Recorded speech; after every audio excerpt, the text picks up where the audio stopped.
Okay, so in this problem, we want to know how big the two support forces are on this beam.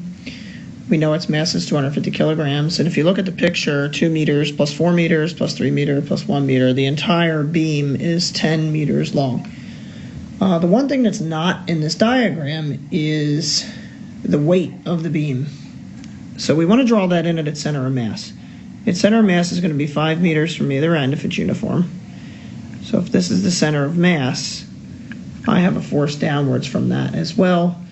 It's the weight of the beam, which is 250 times 9.8.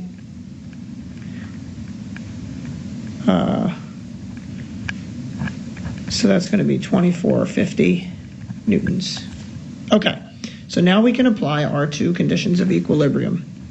We only have forces in the y direction here, so I have two upward forces. So we have force 1 upwards, force 2 upwards. I have a 4,000 Newton force downwards, so I put a minus sign. I have the weight of the beam downwards, that's 2450. I have 3,000 Newtons downwards, and I have 2,000 Newtons downwards, and they all have to add up to 0 in the end. And the second condition of equilibrium tells me that the net torque must be 0, so I have to pick an axis.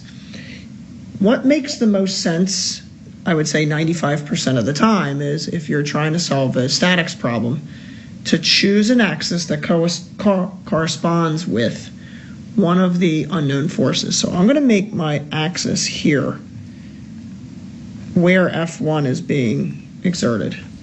And the reason for that will become obvious in a minute. So now I'm calculating torques. So I'll do force times distance.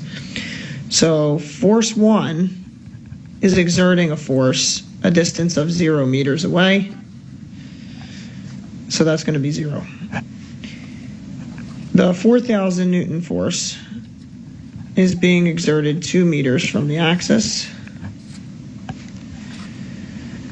The 2450 Newton force is being exerted 5 meters from the axis. The 3,000 Newton force is being exerted 6 meters from the axis. The 2,000 Newton force is being exerted 9 meters from the axis. And F2 is being exerted 10 meters from the axis. You'll notice here that the sign on F2's torque is positive, and the sign on all the other torques is negative. And the reason for that is, if you can imagine, if the axis is on the left-hand side like I drew it, any downward force would cause the beam to rotate clockwise, while F2, which is an upward force, would cause it to rotate counterclockwise in the opposite direction. So we need to pay attention to signs here.